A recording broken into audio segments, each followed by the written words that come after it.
काला पानी अंग्रेजों द्वारा भारतीय कैदियों को दी जाने वाली एक ऐसी सजा जो कि मौत से भी बदतर होती थी। उस दौर में जब भारत पर अंग्रेजों का कब्जा था, तो भारत के दोषियों को अंग्रेजों ने सजा देने के लिए एक ऐसी जगह नियत की जो कि हजारों किलोमीटर दूर थी हिंदुस्तान से और अंडमान निकोबार के घने जंगलों से घिरी हुई थी, और जहाँ पे कैदियों को भेजा जाता था तो फिर वापस आने की उम्मीद उनकी बहुत ही कम रह जाती थी। कहते हैं कि इस जेल में कैदी सिसक सिसक कर अपनी जान दे देते थे, लेकिन उम्मीद हालांकि उनकी बनी रहती थी उस नर्क भरी जिंदगी से निजात पाने के लिए, लेकिन वो इससे कामयाब नहीं हो सकते थे क्योंकि हिंदुस्तान से हजारों किलोमीटर दूर उस जेल में घने जंगल में और घने समंदर में वो बंद होते थे। तो आज इसी जेल के बारे में हम बात करेंगे जिसे सेलुलर जेल का भी नाम दिया जाता रहा है। बहुत सारे भारतीय कैदी जहाँ पे कैद रहे, कहा जाता है कि 80,000 से भी ज़्यादा कैदियों को यहाँ पे कैद किया जाता था। असल में काले पानी का नाम ही इसलिए इस कैद को दिया जाता था क्योंकि जहाँ से वापस आने की उम्मीद बहुत ही बेहद ही कम हो जाती थी, और जहाँ पे कैदी भारतीय जो यहाँ पे सज़ा काट रहे होते थे उनके लिए सज़ा मौत से भी कहीं बदतर होती थी क्योंकि जहाँ से उनको निकलना नामुमकिन ही लगता था। तो अगर हम बात करें कि क्या क्या कोशिशें की गई भारतीय कैदियों के द्वारा यहाँ से निकलने के लिए, तो आपको बता दें कि 238 कैदी उन्हें भागने की कोशिश की थी, लेकिन एक दफ़ा अंग्रेज़ों ने उन्हें घेर लिया और फिर कुछ को तो मौके पर ही मौत के घाट उतार दिया, और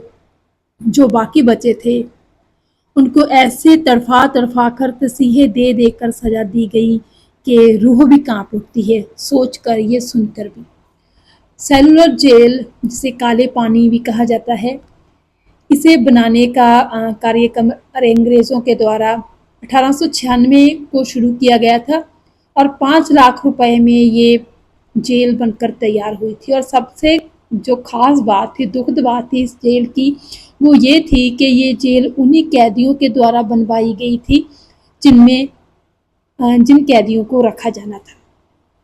तो 1906 में ये जेल बनकर तैयार हुई, और इस जेल की खास बात ये थी कि इसमें टोटल 698 कोठरियाँ थी जहाँ पे कैदियों को रखा जाता था, और इसकी लंबाई 3.5 फीट थी और इसकी चौड़ाई 7 फीट के करीब होती थी। जेल में जो कोठरी होती थी उसमें जो है चारपाई होती थी जो कि लकड़ी की बनी हुई होती थी। उसके अलावा एल्युमिनियम की एक प्लेट होती थी पड़ी जिसमें कैदियों को खाना दिया जाता था। इसके अलावा 2 बर्तन रखे जाते थे, एक शौच के लिए और एक उनके पानी पीने के लिए, और एक कंबल दिया जाता था, और रोशनी के लिए महज एक रोशनदान या फिर हवा के लिए कह लीजिए एक रोशनदान रखा हुआ होता था, और जेल में फांसी घर भी बनाया जाता था। तो कहा जाता है कि 1930 के करीब जेल में जो कैदियों की दुर्दशा है उसको सुधारने के लिए भगत सिंह के करीबी साथी महावीर सिंह, उन्होंने इसी जेल में सज़ा काटते वक्त भूख हड़ताल पर बैठे थे वो, लेकिन उस भूख हड़ताल को भंग करने के लिए अंग्रेज़ों ने बहुत ही ज़्यादा ज़बरदस्ती उनको खाना खिलाया जिसकी वजह से उनकी जान भी चली गई। तो इस तरह अंग्रेज़ों ने ये जेल बनाई थी जहाँ पर न जाने कितने कैदी, कितने देशभक्त ने अपनी ज़िंदगी गुजारी क्या, बस ज़िंदगी के दिन जैसे तैसे काटे, क्योंकि ये ज़िंदगी उनकी मौत से भी बदतर होती थी। जहाँ पे वीर सावरकर और बटुकेश्वर दत्त जैसे देशभक्त भी रहे, और ये हिंदुस्तान से कोसों दूर थी जेल, तो नामो निशान नहीं होता था यहाँ से वापस लौटने का। और कहते हैं कि एक बार इंदु भूषण नाम के एक कैदी ने इसी जेल में अपनी दुर्दशा महसूस करते हुए ان کی مانسک حالت اتنی زیادہ خراب ہو گئی تھی کہ انہوں نے اپنے پھٹے ہوئے کرتے سے ہی اپنے آپ کو پھانسی لگا دی اور اپنی جان دے دی۔ بہت سارے قیدیوں نے یہاں سے بھاگنے کی کوشش کی لیکن اسفل رہے۔ ایک دفعہ کہتے ہیں کہ اسی جیل میں سے 2 بھارتی قیدی نکلنے میں سفل بھی ہو گئے تھے اور انہوں نے ایک لکڑی کی ناو بنا کر کافی جو تھا فاصلہ طے کر بھی لیا تھا سمندر کا، لیکن پھر انگریزوں کے ہی ایک شپ نے ان کو گھیر لیا اور ان سے پوچھ تاچھ کی تو انہوں نے بتایا کہ وہ بھارتی مشیرے ہیں، مچھلی پکڑنے کے لیے آئے تھے اور ان کی ناو ٹوٹ گئی تو اب اپنی ناو بنا کر وہ جیسے تیسے گھر واپسی کر رہے ہیں۔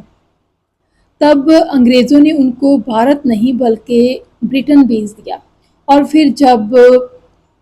ان کے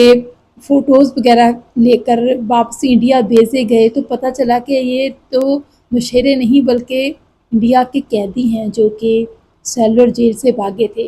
تو کہتے ہیں کہ پھر ان کو کڑی سزا دی گئی۔ تو اس طرح اس جیل سے بھاگنا بہت مشکل تھا، ناممکن ہی تھا۔ کچھ چنندہ ہوں گے لوگ دیش بھکت جو اس قید سے بھاگنے میں سفل ہو گئے، البتہ بہت کم تھا اس قید سے بھاگنے کا سلسلہ۔ دیش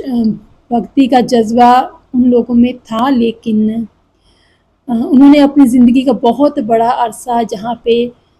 تسیحے کاٹتے ہوئے کاٹا۔ اور اس جیل کی کہتے ہیں کہ سب سے بری جو بات تھی وہ یہ تھی کہ اس جیل سے بدبو آتی تھی،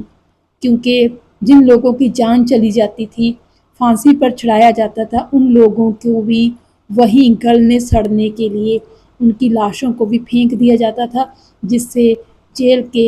ارد گرد بہت زیادہ گندگی ہوتی تھی، بہت زیادہ بدبو ہوتی تھی، جس کے کارن بہت ساری بیماریاں لگتی تھی قیدیوں کو۔ لیکن راستے یہ تھی کہ ان بیماریوں سے نجات پانے کے لیے ان کے پاس نہ تو کوئی دوائی تھی نہ ہی کوئی میڈیکل سہولت تھی، بس ایک جیسے کہتے ہیں نا کہ اندھے جو ہے بلد کی طرح ان سے کام کروایا جاتا تھا اور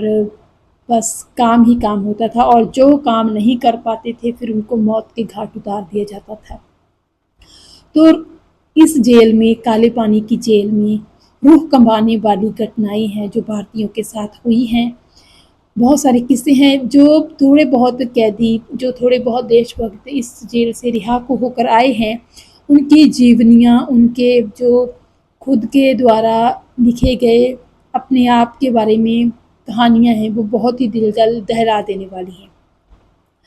لیکن آج یہ سیلولر جیل ایک راشٹری سمارک بن چکا ہے جو کہ ان دیش بھکتوں کی داستانوں کو بیان کرتا ہے جنہوں نے ہمیں آزادی دلوانے کے لیے خود اتنی زیادہ جو ہے سزا جیسی زندگی کاٹی، اتنی زیادہ موت سے بھی بدتر زندگی کاٹی۔